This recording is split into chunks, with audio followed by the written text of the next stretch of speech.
Olá pessoal, aqui é o Velgas. Hoje é dia 4 de julho de 2026. 11 horas, horário de Brasília. O exército russo em colapso.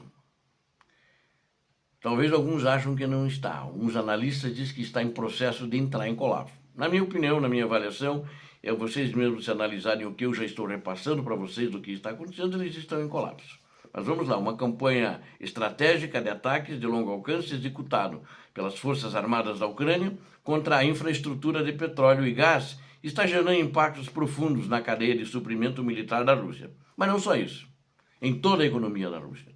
Toda a economia da Rússia já está colapsando. Então esse é o grande problema que o Vladimir Putin tem hoje e não sabe como administrar. Isso foi postergado 3 meses, né?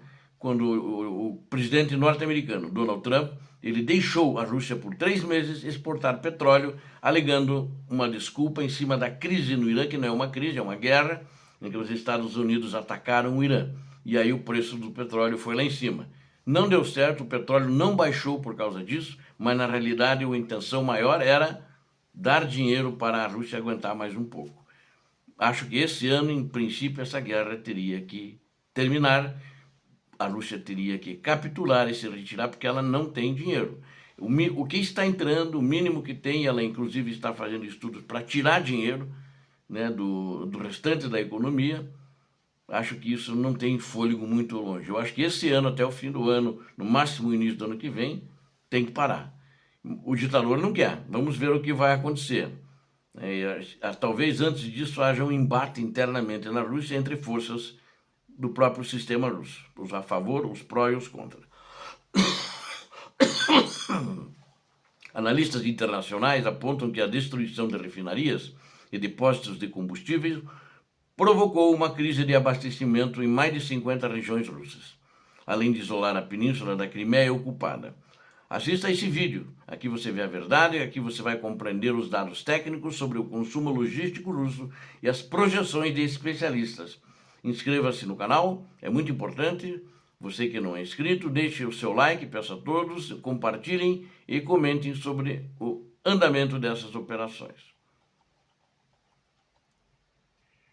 Impacto estratégico na infraestrutura de combustível. Os ataques sistemáticos conduzidos pelas Forças Armadas da Ucrânia contra a infraestrutura de petróleo e gás da Rússia alteraram a dinâmica logística do conflito. Analistas militares, consultados pelo veículo da imprensa, né, um jornal britânico, The Sun, é um jornal de muita credibilidade, de grande circulação na Europa e principalmente no Reino Unido, apontam que esta campanha aérea coordenada possui capacidades para restringir severamente a mobilidade da máquina militar russa. A infraestrutura russa de refino enfrenta interrupções operacionais que se refletem na escassez de derivados de petróleo e restrições de energia. O ex-comandante do Exército dos Estados Unidos na Europa,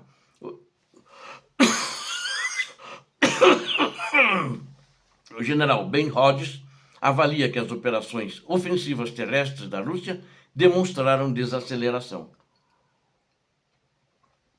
A frota russa no Mar Negro também reduziu a capacidade, né? Perdeu muitos navios e fugiu. O principal fator para este cenário foi a execução agora de uma campanha intensa de 40 dias, que está sendo feita agora, está no início ainda, está utilizando centenas de drones de ataque e vetores de longo alcance e mísseis de fabricação ucraniana. Atualmente, mais de 50 regiões no território da Rússia registram irregularidades no abastecimento de combustível de uso civil e militar. Limites de volume para comercialização de produtos petrolíferos foram implementados em postos de abastecimento dessas províncias. Logística restrita na península da Crimeia.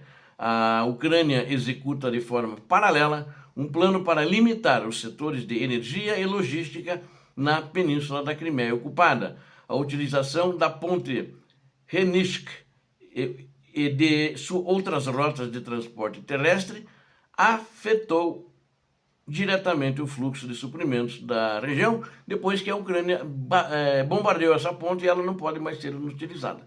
Então isso já muda o cenário. Ali ainda por ali que eles conseguiam transportar e não estão conseguindo mais.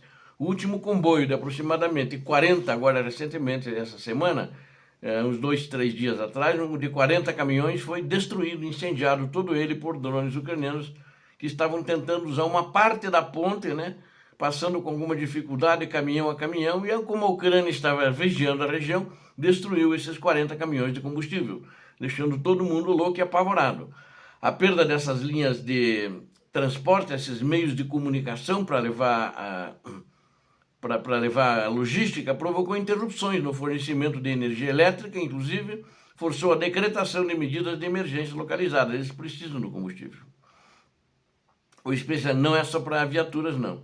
O especialista Keir Giles afirma, é britânico, ele afirma que a manutenção do controle logístico sobre a Crimeia gera demandas financeiras e militares crescentes para Moscou. A necessidade de gerenciar crises internas de infraestruturas obriga a administração russa a lidar com os custos reais da guerra.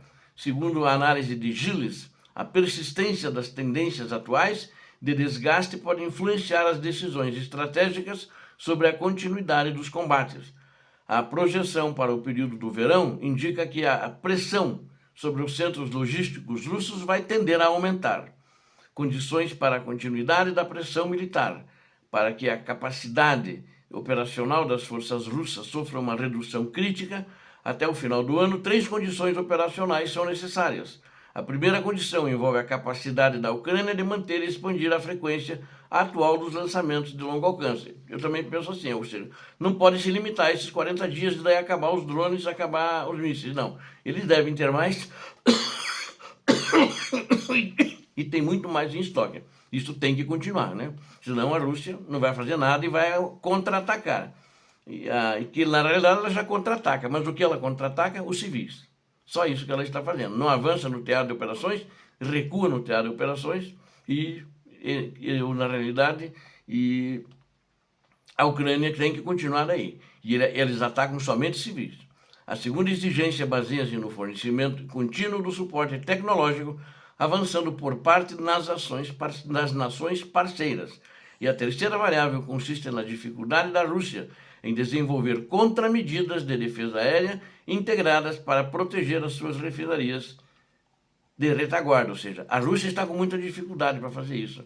E cada vez vai ficar pior, porque cada vez mais cirurgias siderúrgicas estão sendo refinarias estão sendo bombardeadas, danificadas e destruídas. Quando eles reconstroem, a Ucrânia vai lá e bombardeia de novo e eles não têm defesa aérea. A Ucrânia está chegando lá, atacando sem defesa aérea. E eles dizem que a defesa aérea destruiu e os drones, os estilhaços dos drones é que provocaram um incêndio de grandes proporções. Bom, não sei mais quem acredita nas autoridades russas, acho que nem eles mesmos. A possibilidade de novas convocações compulsórias de pessoal nos grandes centros urbanos como Moscou e São Petersburgo para se alistarem no exército, para ir para a guerra, apresenta riscos políticos internos e estão agora muito crescentes e com a população desconfiada. Caso o recrutamento alcance setores da população com maior influência socioeconômica, o suporte interno às políticas governamentais pode registrar um declínio grande. A instabilidade no fornecimento interno de combustíveis permanece como um fator de complicação para o planejamento logístico da Rússia. E as métricas de confrontar o desenvolvimento tecnológico. As operações na linha de contato resultam em índices elevados de desgaste de tropas para as forças da Rússia. Estimativas compiladas por especialistas indicam que o número de baixas russas acumuladas desde o ano de 2022 ultrapassou 1,4 milhão de indivíduos entre feridos e mortos. Os relatórios diários de combate apontam uma proporção estimada em 8 soldados russos atingidos por cada um defensor ucraniano. Um ex-oficial da inteligência do Reino Unido, chamado Philip Ingram, que também estava nessa reportagem do jornal britânico The Sun, salienta que as inovações tecnológicas do complexo industrial de defesa ucraniano ajudam a equilibrar a assimetria numérica.